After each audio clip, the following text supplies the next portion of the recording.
Very good morning to you. Welcome to Breakfast with Dan Walker and Louise Minchin. The headlines for you at 6 o'clock this morning. European Super League. All 6 Premier League clubs pull out of the proposed tournament after heavy criticism from all parts of the game. In the end, the pressure proved too much. Spurs say they regret the anxiety and upset. Arsenal simply say sorry. Whether the Super League will happen at all is now in huge doubt.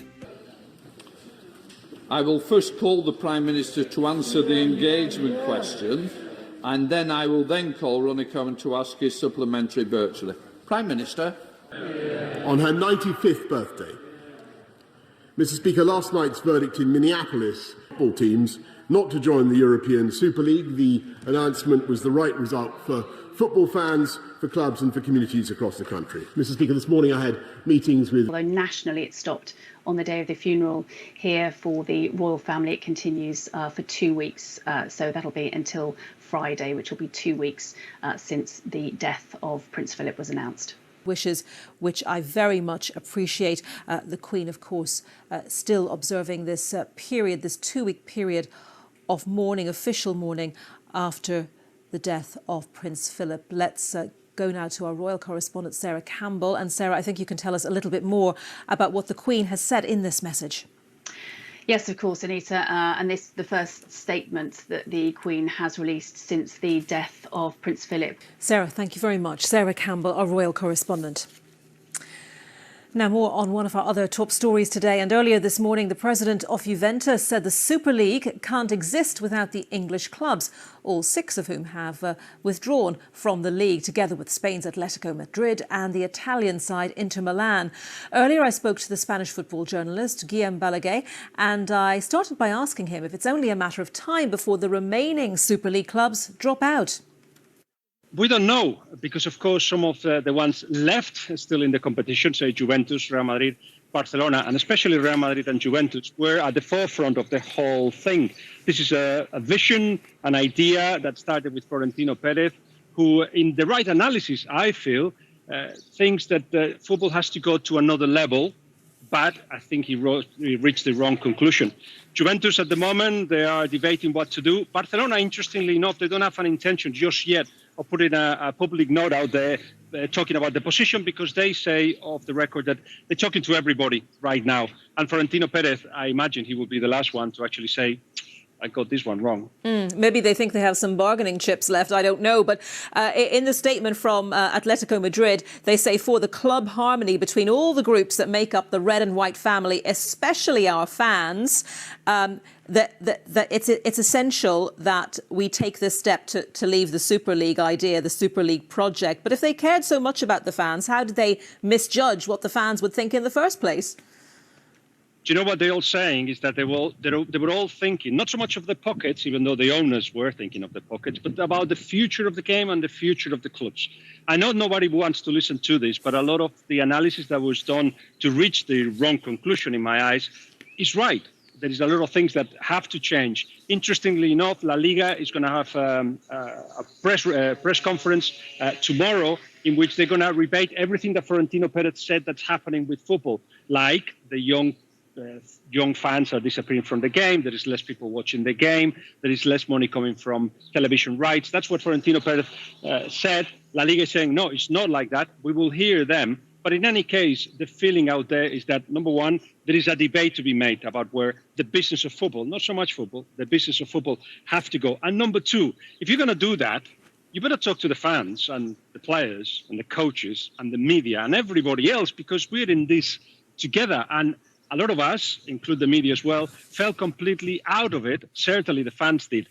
And it was not a surprise that it was first in England that the fans went to the streets, because that football day is a lifestyle. In Spain, we're 90 minutes of a game, we discuss it, but there is not so much action from the fans behind it. But at the end of all this, it may well be that lobbying from the fans is something that they have to think of and work on. So what has the reaction been from fans there today in Spain, Guillem? Not much. You'll find it on social media, but no, because I'm going to go to Barcelona's game tomorrow, and I'll see what if there'll be people outside protesting or anything. No, they won't do it. We don't come out into the streets to protest. We go to the bar and discuss it with our mates about the game. That's about it. There's no, as I say, it's not a lifestyle in which clubs want us to be part of everything that happens there and wants us to buy everything. That's what in Spain is different. There's a distance. But quite clearly, there's a general consensus that was right. It's just that perhaps in Spain, more than in England, certainly, people are saying, yeah, but there was a reason for all this. And actually, isn't it interesting if you have a lot of Juventus, Real Madrid or Manchester United, Barcelona, more often than not? As I said, this is not what people want to hear right now, but deep down, they're trying to attract a lot of fans that are not the local fans. They don't count so much these days. Spanish sports writer there, Guillem Balaguer, talking to me just a little earlier about the Super League project, which now... You know, there's not a lot here in terms of trying to present some kind of special deal or conflict. You know, there was a request that applied to multiple industries and sectors, which ended up in Parliament with normal parliamentary scrutiny. Right, there is a question about whether Boris Johnson really understands the ministerial code. Why has the vacancy for the advisor on ministerial standards, in other words, the person who's meant to police all of this for Downing Street, why has that job vacancy not been filled for months? And why did the Prime Minister then completely ignore the recommendations of the former advisor in that particular situation when he was looking at the behaviour of one of his colleagues, the Cabinet? Put pressure on the 6 English clubs to back out of the plans? I think the pressure from all of us really helped as local MPs, as cross-party MPs, as the football establishment, and I think most of all, and particularly, as the fan base and that united front that was put on across the whole country really did have quite a big impact. And, you know, it's good to see that has led to a change of heart from these clubs. Right. I mean, Nigel, does this episode show that elite football in this country is broken and now needs fundamental reform? Well, we committed in our manifesto and announced this week that we will be conducting the fan-based review of football governance, which will look into a whole range of issues, including the financial flows. But I think the lesson this week is, you know, ignore fans at your peril. The fans have been great. They made their views incredibly clear, and the government made clear from minute one that we stand shoulder to shoulder with fans. So there was fan power here. Right. Well, should we move to a so-called German model where football clubs are controlled by fans?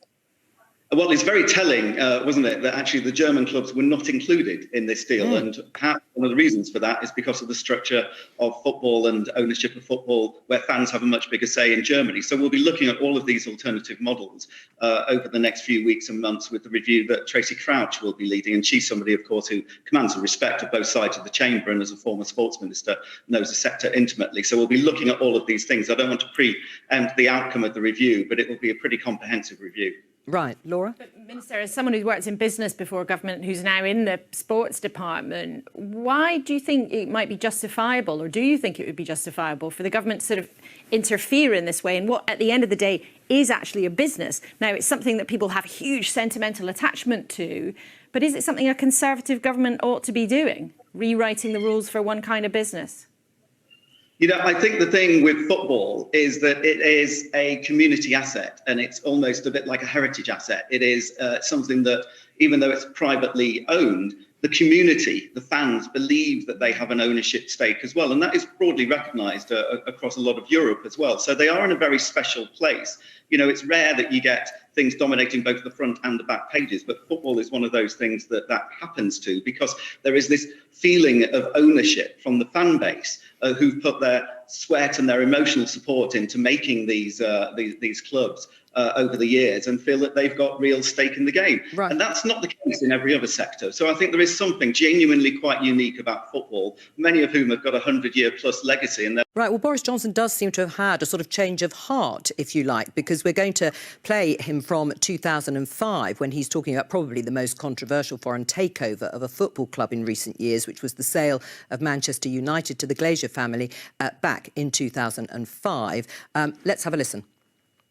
I don't want to intrude into Manchester United's private grief or to offer any more profound opinion that, you know, that if a chap wants to buy Manchester United, I think it's basic Conservative philosophy that he should be allowed to buy it. Okay. And I wouldn't want to stand in his way. What would I say to the billionaire club owners. These clubs, these names, originate from famous towns and cities in our country.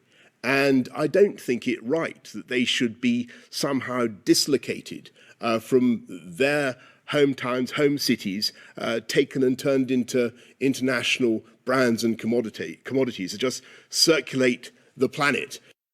Well, what a contrast, Nigel. That was Boris Johnson at the press conference last night. Who is the real Boris Johnson? Well, again, we can have overseas ownership of clubs. There's nothing wrong with that. We've actually benefited considerably from international investment in our sports, a variety of sports, not just football, over the years. But the thing is, it has to be consistent with fans. I mean, we have an owners and directors test, and I say the review will also be looking at the future of that. But I say in football, you can't move a million miles away from the fan base. I mean, if you do that, you're destroying the very brand in which you've just invested in. So it doesn't make commercial sense either. So I think there's nothing wrong with private investment, international investment as such. But I say, in anything with football, move against your fans at your peril. Right. Well, Lucy, would Labour move to the German model that we talked about, a fan ownership of football clubs? Well, we've been calling for a fan-based review of football for a number of years, and it was a great disappointment that the government has taken this, really, for government to actually move on that, and we're now finally seeing it. And this certainly does have to be a watershed moment. But I think there is a wider point here, which you were alluding to, which is maybe just because it's the zeitgeist of the moment, and there was such a huge public groundswell of opinion that the Conservative Party has broken with its own ideology to say that it will intervene in what they perceive as being a market, a business market of football, when it isn't. It is a lot more than that. It is about our heritage, our culture, our way of working, and the assets that the football clubs are of much bigger importance to our country. But the same could be said for British industry like steel and other things, which the government seem hell-bent on not intervening in. Doesn't have quite the same public zeitgeist as it does at the moment. Sorry to hurry. They do still have an ideological issue here. Well, I'm sorry to hurry you along, because we said we would talk about it, and that is the briefing room, the £2.6 million briefing room. We can show you some of the pictures. There it is. What's it going to be used for? It will. To feel. If only for a short while. Truly alive. Live theatre lights up BBC4 this spring.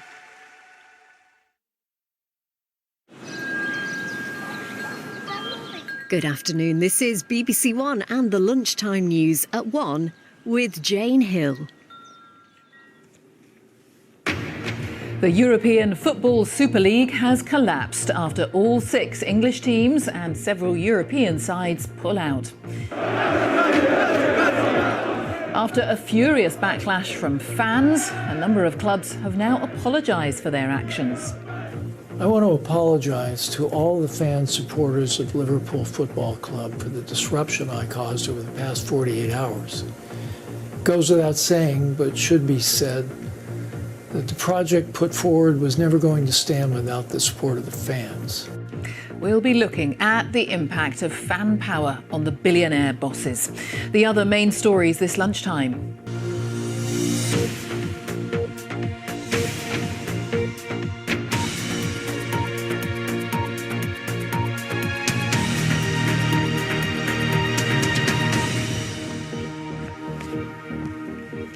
Hello, good afternoon. Welcome to the BBC News at 1. One of the architects of football's breakaway European Super League, the chairman of Juventus, has admitted that the project can no longer go ahead after all 6 English clubs and 2 European sides withdrew, and another distanced itself from the proposal in the face of a furious backlash from fans, players and politicians. This morning, Liverpool's owner apologised and said the scheme would never have worked without the support of the fans. Here's our sports correspondent, Andy Swiss. After 48 hours of fury across football, the proposed breakaway is breaking down. As their fans protested last night, it emerged Chelsea were withdrawing and the 5 other English teams quickly followed: Manchester City, Arsenal, Manchester United, Tottenham and Liverpool. When approached in Boston, Liverpool's American owner John Henry was reluctant to speak. Any word for the fans, please? But later, in a message to the club's supporters, he said he'd let them down.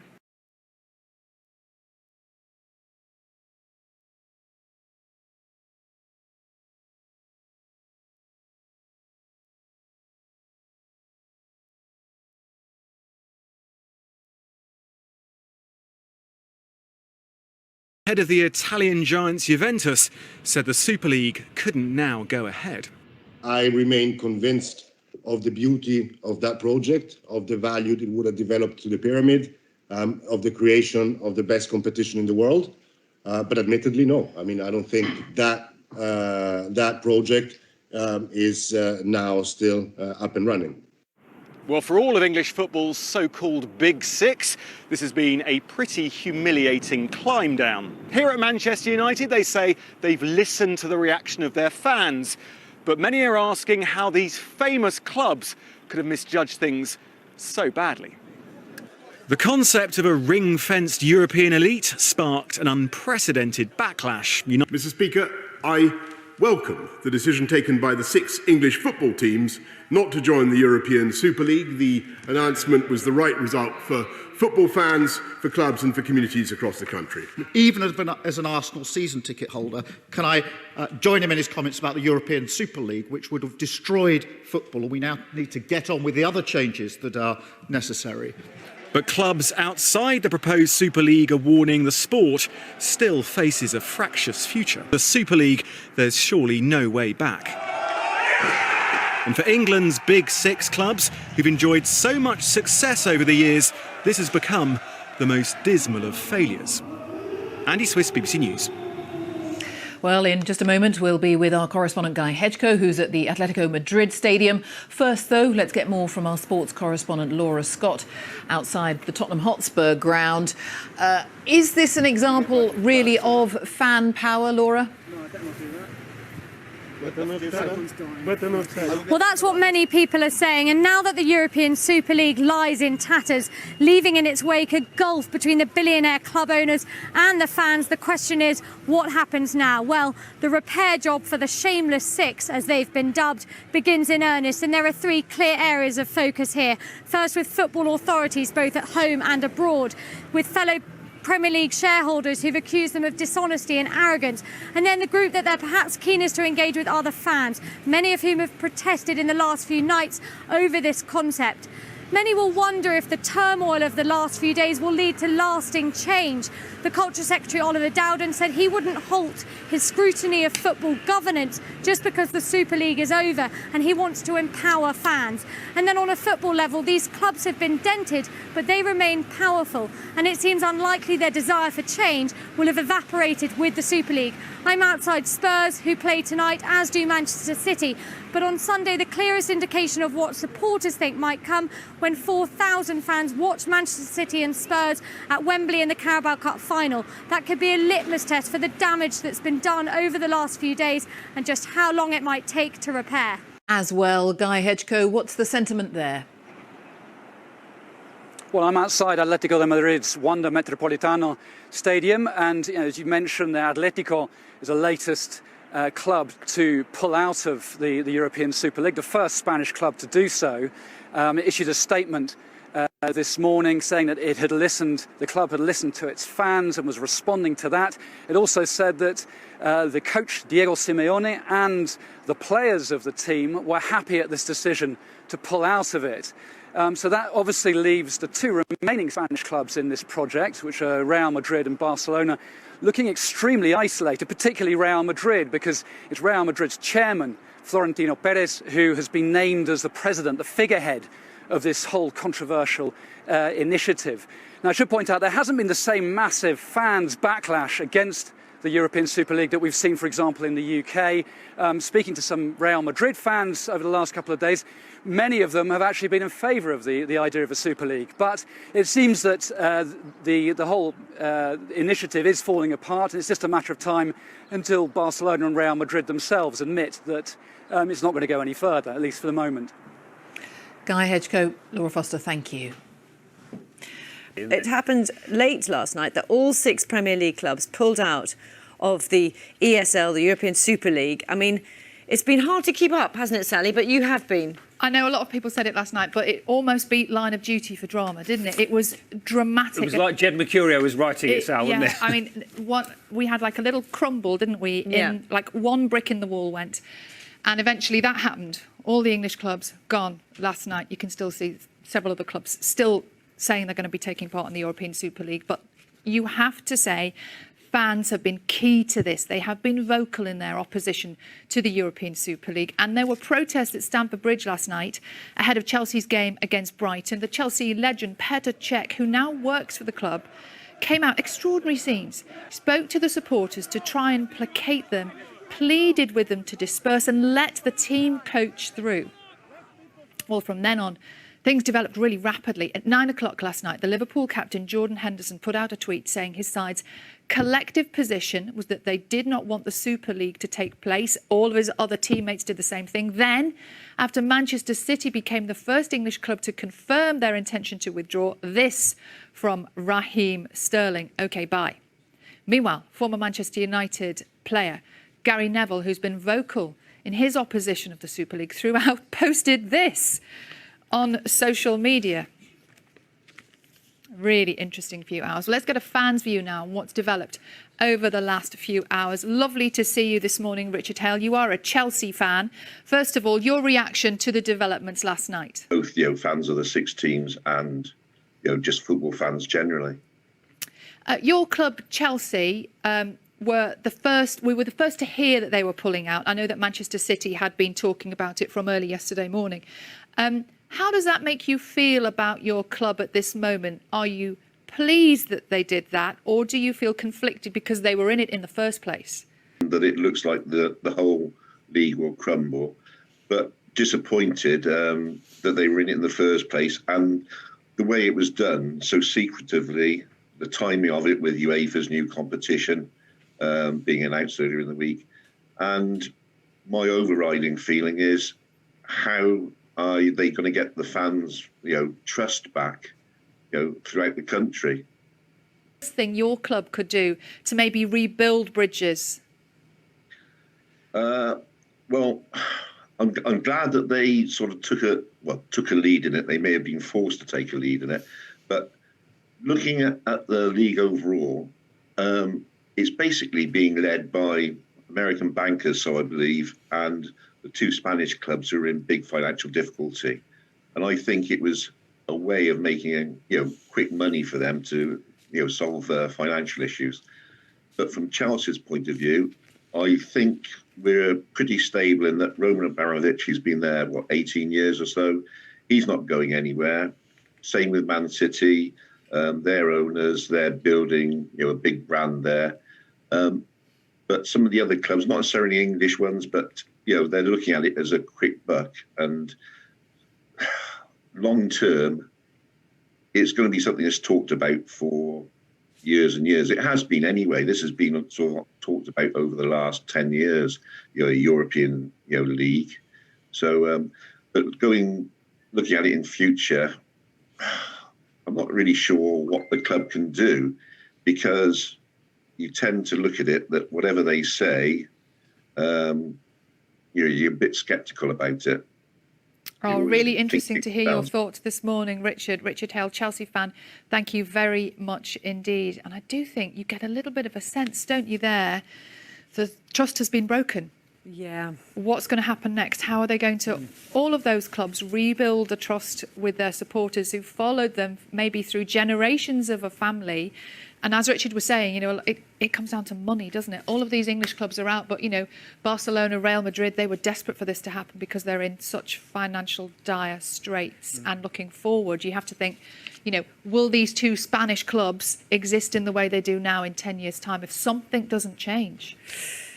It's been extraordinary to watch. And thank you very much, Sally. We'll see you a little bit later. Thank you. I'm not sure we've heard. You are watching BBC Breakfast. There's so much to talk about this morning. We're going to be live in America in a few minutes with more reaction to the verdict in the George Floyd murder trial. But first, more on our other main story this morning, and that's the proposed European Super League no longer going ahead as planned after the 6 English clubs set to take part last night confirmed their intention to pull out. Chelsea were one of the first clubs to make that U-turn following widespread condemnation of that proposal from fans and footballers. Former Chelsea striker Chris Sutton has been very vocal in his criticism of it, and delighted to say he joins us live on the programme. Good morning, Chris. Lovely to have you with us this morning. Morning, Dan. What have you made of the last 12 hours or so? It's been pretty busy, hasn't it? Yeah, look, I think that last night was one of the greatest nights we've had in our game. The question is how on earth did we get here? And there's still a lot of questions which need answering. I think that, the couple of days previous to that, it's been pretty depressing. 6 of our greatest clubs had turned their back on our country and our leagues, and it would have affected the whole football pyramid. They are the shameless 6. And they totally underestimated the fans across the country. And credit to the fans across the country. They galvanised, they got together. We saw the scenes outside Stamford Bridge where the Chelsea fans stopped the coach. We saw a plane flying over Elland Road Stadium. We've seen managers come out. We had Pep Guardiola on earlier saying it's not sport. It wasn't going to be sport. It wasn't going to be a competitive league, and goes against all sporting integrity. And everybody stood up together. This is a huge victory for the football family, but it's going to be very, very difficult for people to forgive these 6 clubs. Can you understand why they've sort of misjudged things so spectacularly? So you sort of Steve Parish there, who we're going to be speaking to in a moment on this issue as well, with Chris Sutton on Breakfast at the moment. Why they misjudged it, Chris, so spectacularly? When you've got, let's say, for example, Liverpool. All the players are tweeting out this statement yesterday saying they don't want it. You've got Sir Kenny Dalglish talking about the fact that the club have got to do the right thing. You've got the manager speaking out against it. Did they just misjudge the feeling of fans, of footballers, of pundits, of managers? Or was it a case of desperate for money and trying to find a way of getting to that point? The bottom line is these owners do not care about the fans.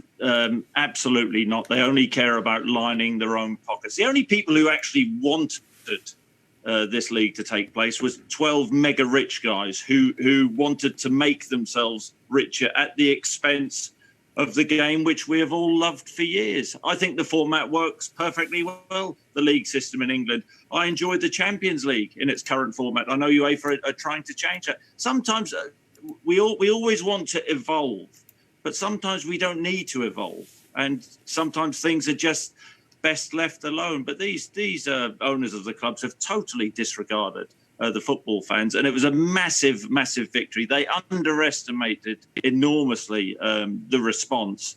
And fair play, you've mentioned the Liverpool players, Jordan Henderson, Jurgen Klopp came out speaking against their owners. And these players and the managers were chucked under the bus by the owners. The owners were silent, and these managers were sent out to do interviews, and players were sent out to do interviews.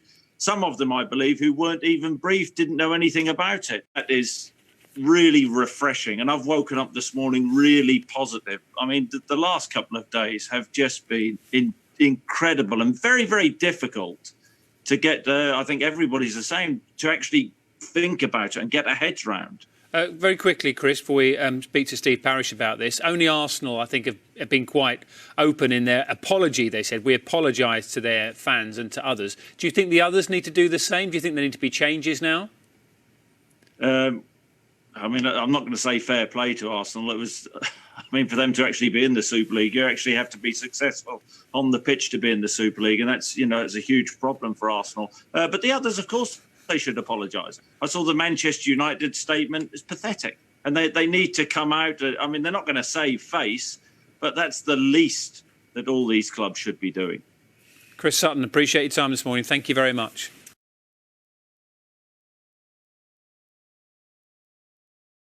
The European Super League was condemned by the 14 other Premier League sides who weren't invited to take part.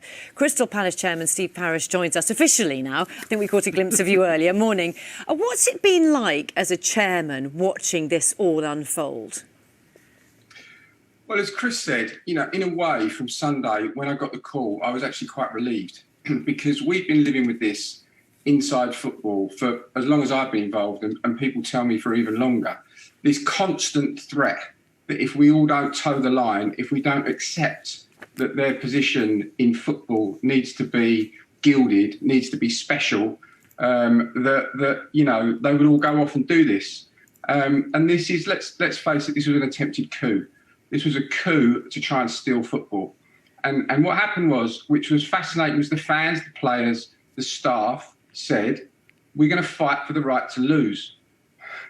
We don't want to be in some kind of elite where there's no jeopardy and no risk, that winning is nothing without all of that coming. The best banner I saw was, we want our rainy, cold nights in Stoke. And the miscalculation of this is quite spectacular. And I see this morning, you know, some of them still haven't stood down, which is extraordinary. But the reason they've done that is they still want to exert pressure on Mr. Sheffrin at UEFA, because behind this last week, they banked already incredible gains in the Champions League. And this has got to be the end of special voting rights. People who sit next to Mr. Sheffrin on committees as clubs that they shouldn't be on, of all of the privileges of coefficients that award them extra money based on an arbitrary period of history. And what UEFA need to do, in my opinion now, is start looking after the game and stop pandering to these people and trying desperately to keep them inside the tent, because they're going to be inside the tent now, whatever happens. And the Ajaxes and the Warsaws shouldn't be playing qualification tournaments in the summer when they've won their league in favour of an Arsenal or a Tottenham who leapfrog an Aston Villa or a Leicester into the Champions League, because it's better to get those teams in for 1 year's TV revenue. So, as Chris said, this is a fantastic day for football, but let's not rest here and allow them to bank the gains that they got before. You know, as I said, football fans, they want to win, and they want to win fairly, and they want to win well. And it's been a fantastic 2 days for football, and I hope we capitalise on it. Yes, it's so interesting hearing you and the kind of the passion. So what does it take, for example, for those players to speak out against the people who are effectively paying their wages? Oh, of course, it takes an extraordinary amount of courage. But, you know, if anybody who forgets at any point that's involved in this game, that it's about the fans, the players, the staff of these clubs that work tirelessly every day. You know, we are here for a limited period of time. You know, perhaps because I've supported this club since I was 4 years old and I'm a fan, maybe I get it more than anybody else.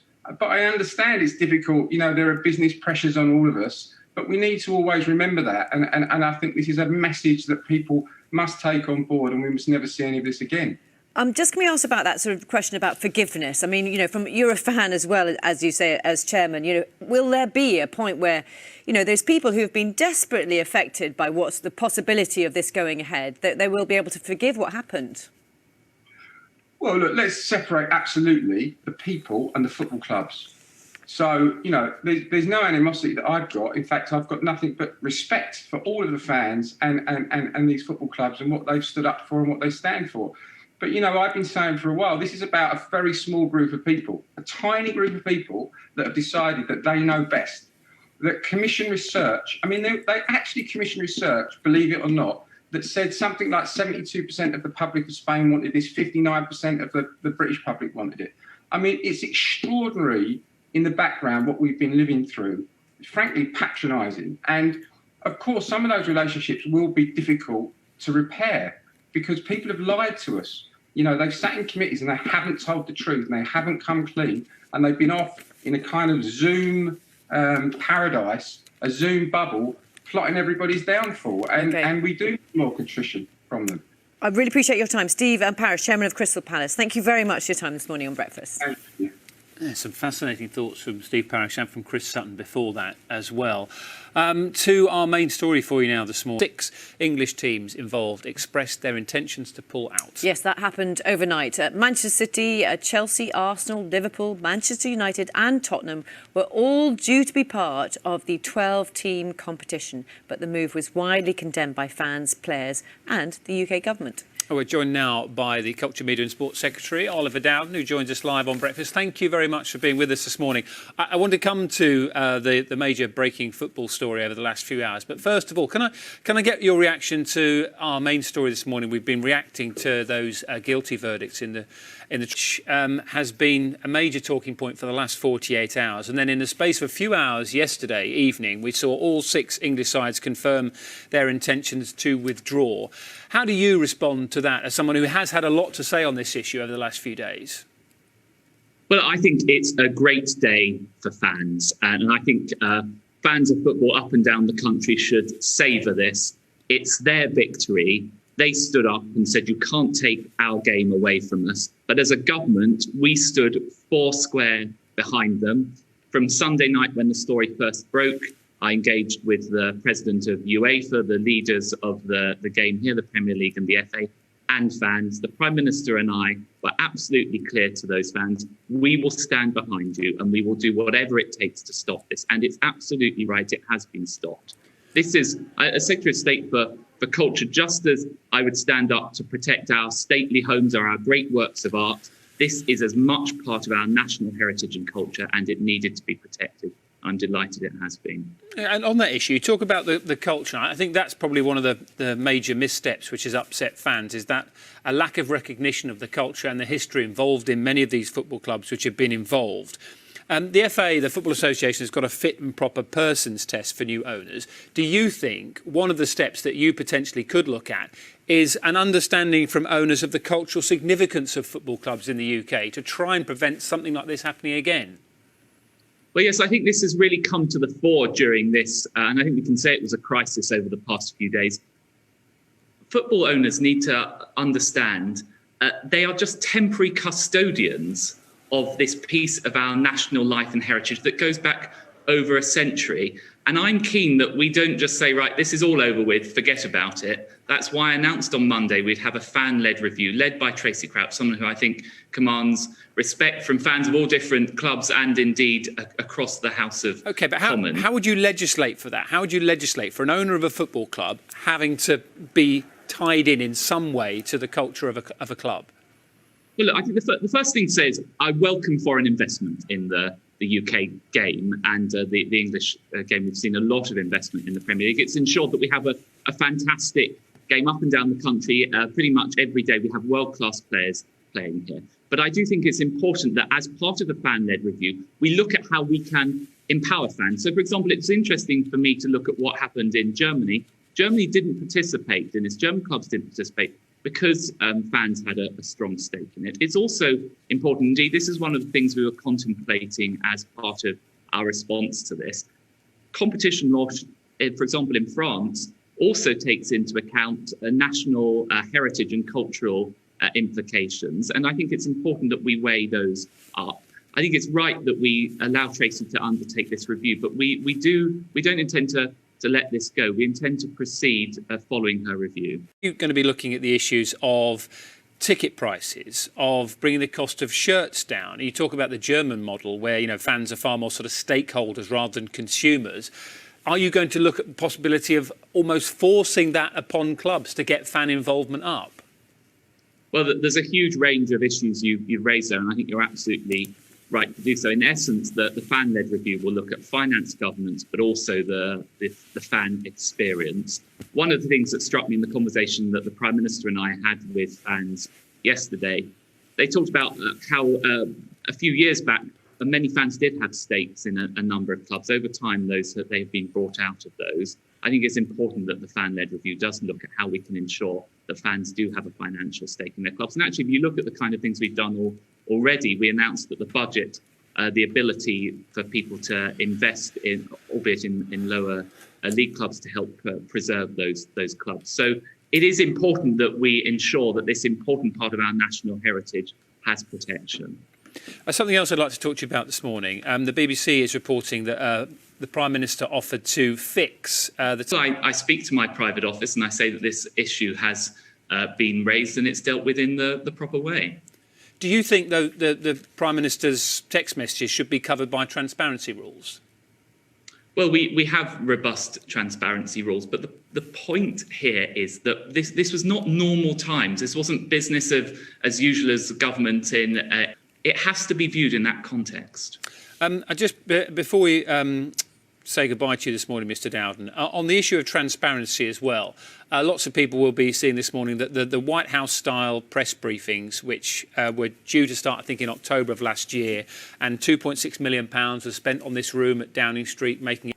Well, actually, having done a number of those press conferences in the old room, it's actually the dining room in 10 Downing Street, not used for many dinners, but used for many meetings. It's quite a small room, wasn't really fit for purpose. This was just about building a modern press facility. It won't just be used by this government, it'll be used by future governments. It's very similar to what many governments around the world has. So it's not wasted money in that sense. It is just a normal press facility for government. And in the way that you make some of your pledging to make those public statements where journalists and others are able to ask you questions about that policy, about your announcement. Questions now, and after I've done this interview, I'll be talking to pretty much every other broadcaster this morning, talking about the range of issues in the news this morning, including what's going on in football. I think pretty much every morning there's MPs about what's going on in football. So there are many, many mechanisms for accountability in this country. I appreciate your time this morning, Oliver Dowden. Thank you very much for talking to us.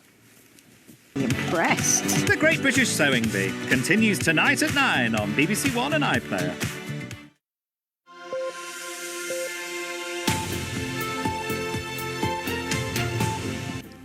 I can't breathe. European Super League. All 6 Premier League clubs pull out of the proposed tournament after heavy criticism from all parts of the game. The spotlight now falls on the owners of the clubs that signed up. Good evening. Have more questions now about how to rebuild trust.